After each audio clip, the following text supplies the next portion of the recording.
Yo, what up, what up? It's your motherfucking boy Slim Biz, aka Jarnell, checking in. How's everybody doing out there?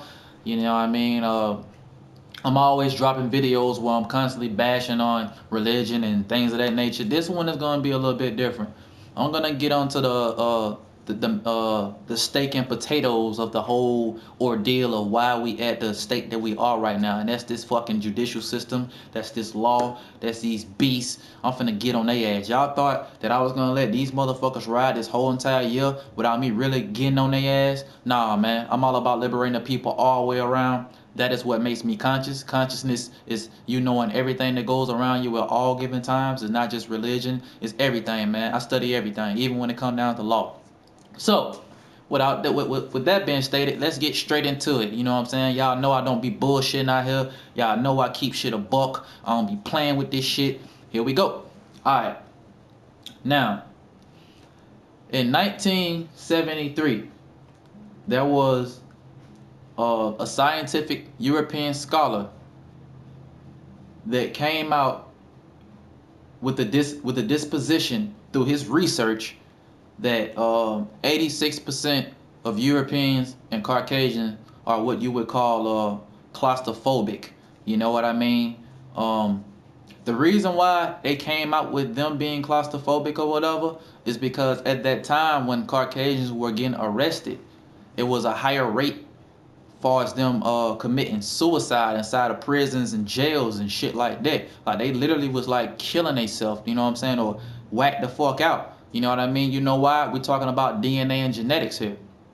Okay, that's one of the reasons why. Because Caucasians are not used to being bombarded inside of a cage, inside of a box, inside of a 4x6 or a 4x8 if you're lucky. You know what I'm saying? So with that being stated, let's get into the psyche of and the analysis of a melanated person as far as being incarcerated and the disadvantages you will have with being incarcerated.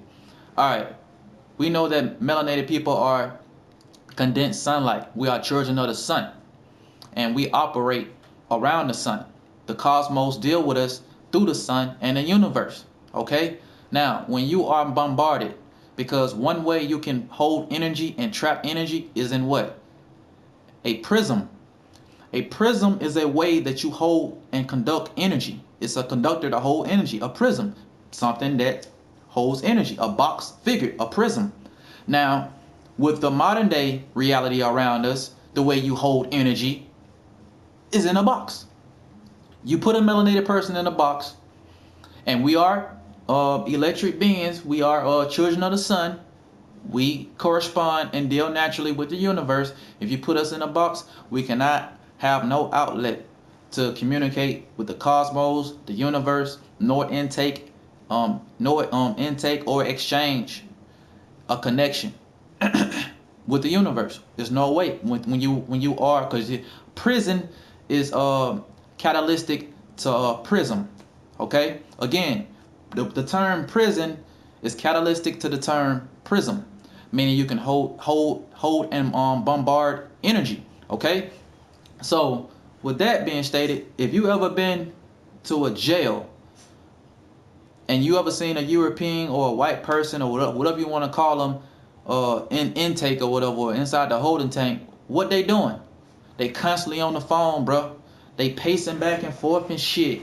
They keep knocking on the goddamn door trying to get the guards' attention. You know what I'm saying? Like they do the most ironic shit. When you go to a jail, you see black people in there, what they doing? They ain't that motherfuckers. Niggas are not taking naps and shit. You got niggas with their feet up, eating goddamn sandwiches, asking niggas for cookies out their sandwiches and shit. You got niggas drinking up all the water. You got niggas sleeping on the floor. We in chill mode. You know why? Because of the genetics, because of the DNA. You can be a black person, first time going to jail, they gonna kick it just like how I said. They ain't finna be on no nervous, all on the phone type shit. They ain't doing none of that because of the DNA, man. The DNA, your body like, okay, I'm used to this type shit. I'm gonna cool it. A Caucasian slash white person slash European is not used to that type of shit. That's why they came out back in 73. That European scholar came out talking about some 86% of Caucasians are claustrophobic. And that's one of the reasons why they have the advantage for us getting locked up, because they was hanging themselves. And when you dealing with people killing themselves inside the jail, what comes with that? Investigations. They want to keep motherfuckers out this shit. It comes in with investigation. They come in with lawsuits, and lawsuits bring into other shit. So to deteriorate all of that and let them run the shit the way they want to run it, we just gonna start just locking a bunch of black motherfuckers up. You see what I'm saying? That's what this shit started at, people. Now, let's get into the court system for a second.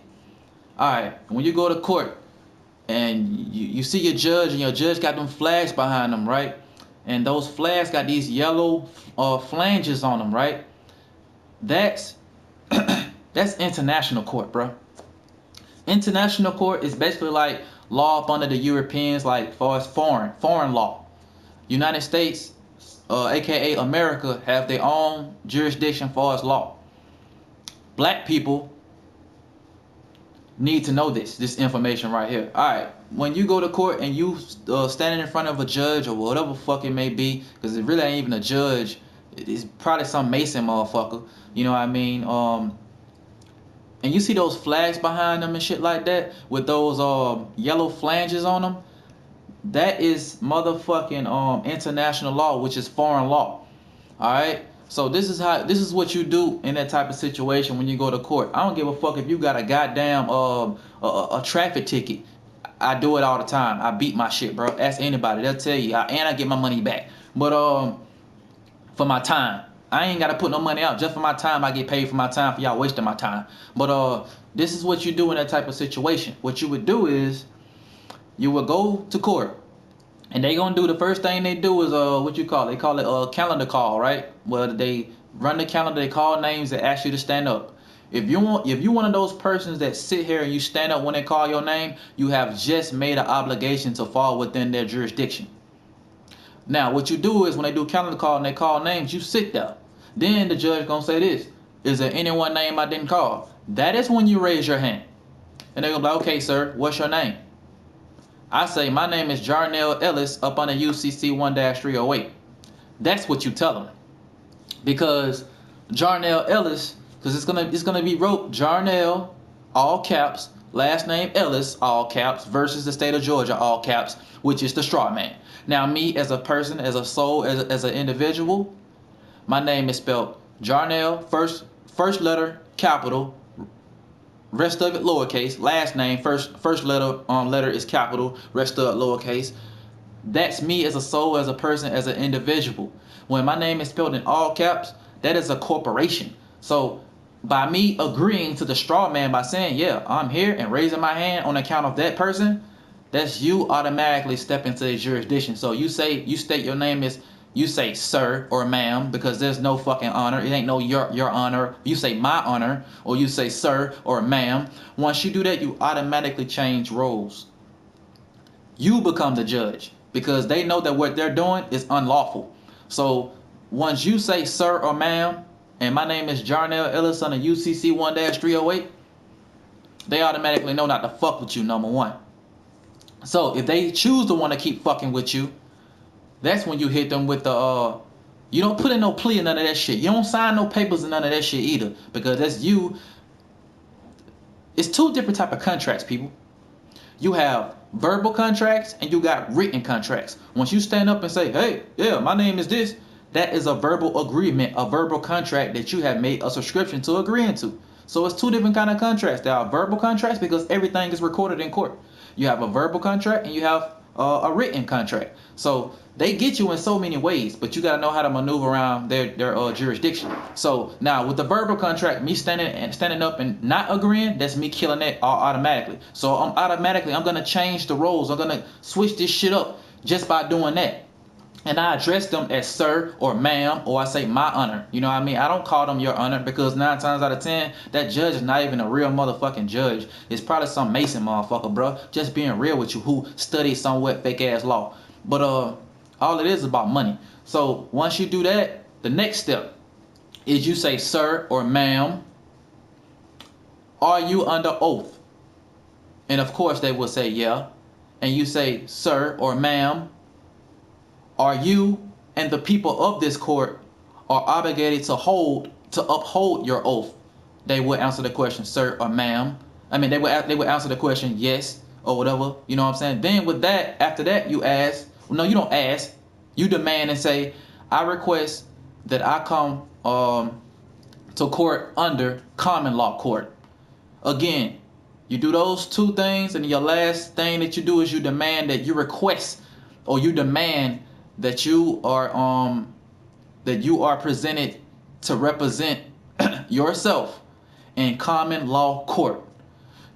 You don't say nothing else after that. They're gonna deal with you the way they want to deal with you, and you're gonna see the results. I guarantee you, man. Do your homework on this law shit, people. You know what I'm saying? This shit is very, very significant. It's very, very important. 3 steps. You address them as sir and ma'am. You know what I'm saying? Then when they do the calendar call, you sit your ass down. Then they're gonna ask you, okay, is anybody her name I didn't call? You stand up and you say, you know what I'm saying? Yes, my name is Jarnell Ellis under UCC 1-308. They're gonna be like, okay, sir, have a seat. Then when they goddamn go around, start doing all this shit, asking you want to take a plea and all this shit, you don't do shit. What you say is the three things you're gonna do. You're gonna ask the judge, do you have are you under oath? Of course they're gonna say yeah. Then you say, sir or ma'am, do you, as well as the people in this courtroom, have to uphold your oath? They're gonna say yes, of course. Then after that, you demand or request that you be subject to fall up under common court law, that you would like to be in front of a judge of common court.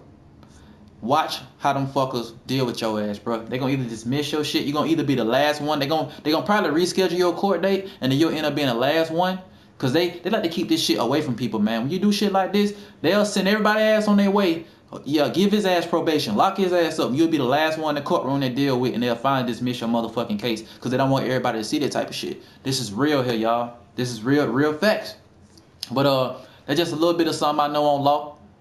You know what I mean? I'm gonna be dropping way more videos, like I said. I'm going in. I ain't playing. You know what I mean? Y'all stay 100. Stay prosperous with yourself. I'm finna get ready and do a little bit of studying and enjoy my time with my family and my kids. 100. Biz. Like that.